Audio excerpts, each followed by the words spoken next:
Hello students, I am Rajkumar. I am going to teach you a very important chapter of English class 11th poem named The Laburnum Top. इसके पहले हमें ये जानना है कि laburnum क्या होता है। तो लैबर्नम होता है, लैबर्नम एक बहुत ही एक छोटा सा ट्री है, ए short tree with hanging branches, yellow flowers and poisonous seeds होते हैं। एक छोटा सा पेड़ होता है जिसकी शाखाएं लटकी होती हैं, पीले पीले फूल होते हैं तथा उसके जो पौधे होते हैं, वो जो फल होते हैं वो पॉइजनस होते हैं। तो शॉर्ट ट्री हो सकता है, short tree.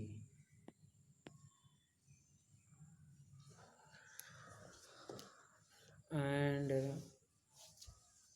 it was written by Ted Hughes. तो इसमें हम ये भी बता देते हैं कि इसमें पोएट इस लैबर्नम टॉप के बारे में बात करता है कि लैबर्नम की जो है ऊंचाई, ये जो टॉप है वो कैसी थी।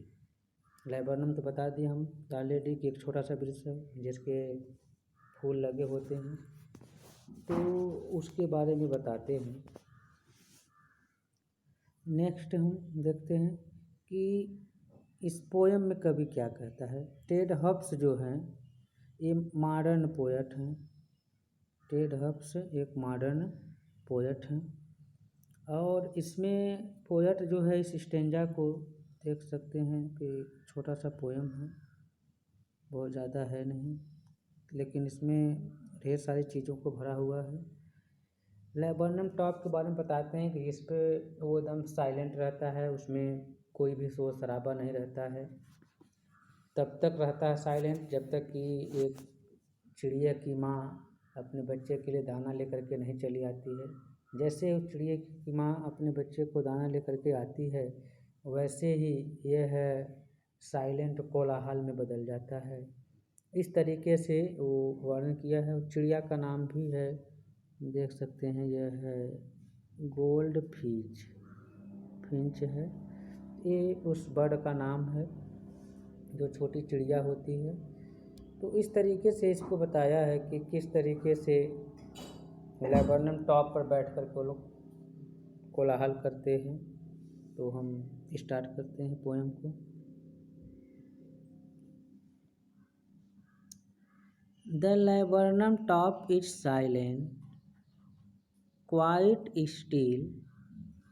In the afternoon yellow September sunlight, a few leaves yellowing, all its seeds fallen. Poet कह रहा है कि the laburnum top is silent, quite still. जो लैबर्नम टॉप है अर्थात लैबर्नम की जो वृक्ष है वो बिल्कुल ऊपर के हिस्से बिल्कुल साइलेंट थे। क्वाइट स्टिल, बिल्कुल साइलेंट, जरा सा भी कोलाहल नहीं था। कब की बात कर रहा है? In the afternoon yellow September sunlight, अर्थात सितंबर के महीने में जब सूर्य के प्रकाश पड़ रहे थे, तो उस सूर्य के प्रकाश में एक तो सूर्य का प्रकाश भी पीला होता है, दूसरे उसके फूल भी पीले होते हैं, इसलिए यहाँ पर येलो जो है कंट्राडिक्टरी की बात कर रहा है। तो उस सूर्य के प्रकाश में, सितंबर के महीने में सूर्य के प्रकाश में जो दोपहर के बाद जो पीले कलर का फूल था जो और पीला दिख रहा था, उस समय लैबर्नम टॉप बिल्कुल साइलेंट था।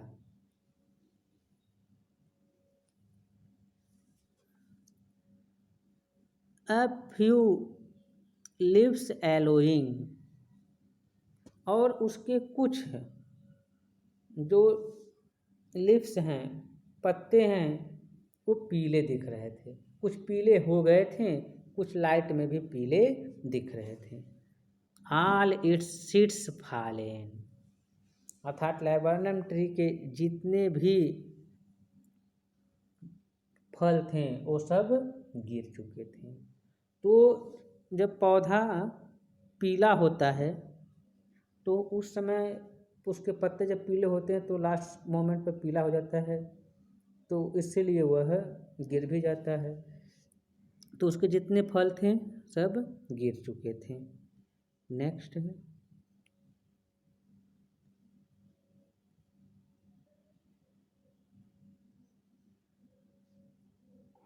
till the goldfinch comes with a twitching chirp, a suddenness, a startlement at a branch end।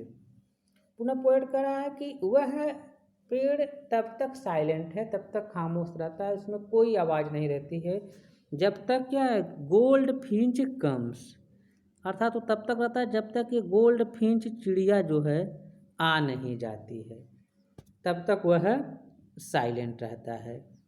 अब जैसे वो आती है विथ ट्विचिंग चीरप ए सडेननेस, अब जैसे वो आती है वैसे अचानक ही चिड़िए के बच्चों के आवाज़ करने की, चहचहाहट की आवाज़ आना शुरू हो जाती है। Startlement at a branch end, जहाँ पर उसकी एक शाखाएं की अंत होती है, अर्थात शाखाओं के उस पेड़ के शाखाओं के अंत पर अचानक आश्चर्य कर देने वाले कोलाहल या फिर चिड़िए की चकचकाहट शुरू हो जाती है।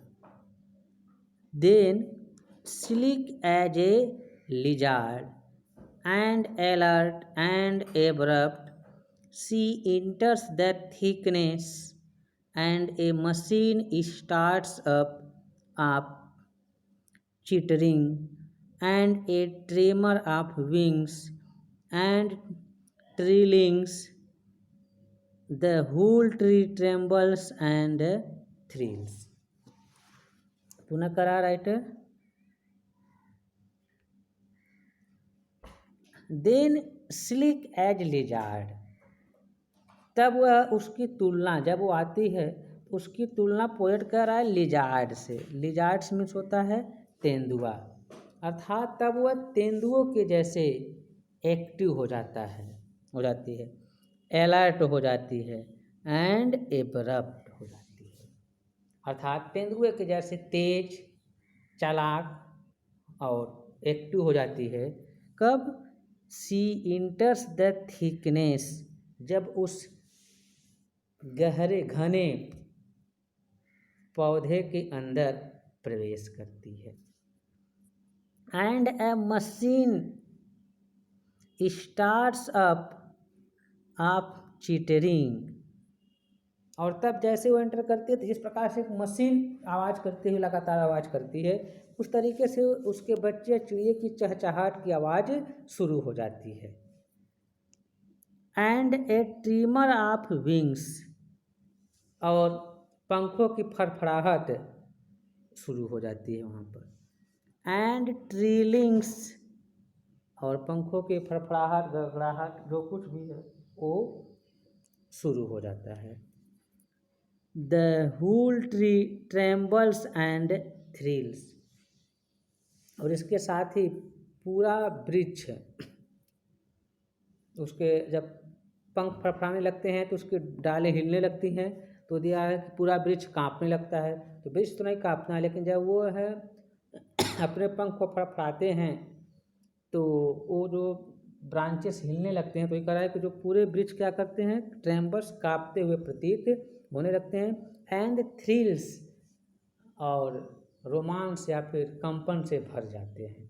थ्रिल्स कब? वो चहचहाहट जब करते हैं तो उस तरीके से वो कंपन से भर जाते हैं। It is the engine of her family, पुनः राइटर कह रहा है, पोएट कह रहा है कि यह कोई अलग इंजन नहीं है बल्कि उसके फैमिली का इंजन है। इंजन कैसा है कि उसके बच्चे के फड़फड़ाने लगते हैं, चिल्लाने लगते हैं, इस प्रकार का वो उसका इंजन है। She stocks it full, then flirts out to a branch end, showing her bared face identity mask. तब वह पूरे इसको जब भोजन दे देती है बच्चे को, then floods out of a branch end, तब उस शाखाओं को, जो अंत के शाखाओं में बैठे रहते हैं, वहाँ से पुनः ऊपर उड़ जाती है।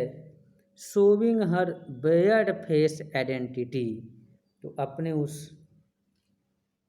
चेहरे को, खाली चेहरे को एक पहचान के रूप में दिखाते हुए वहाँ से ऊपर उड़ जाती है। और जैसे उड़ जाती है तो पुनः वो, बेयर्ड मतलब ये जानते हैं कि पुनः वो बंजर हो जाता है। Baird means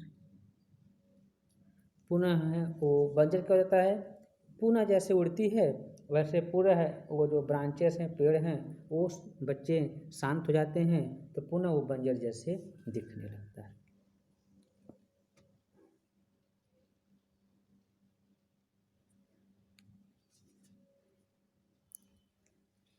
Then with eerie, delicate, still chirp springs, she launches away towards the infinite, and the laburnum subsides to empty.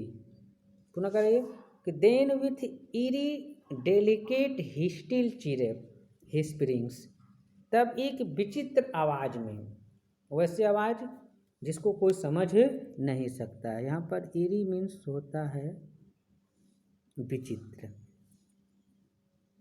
Strange,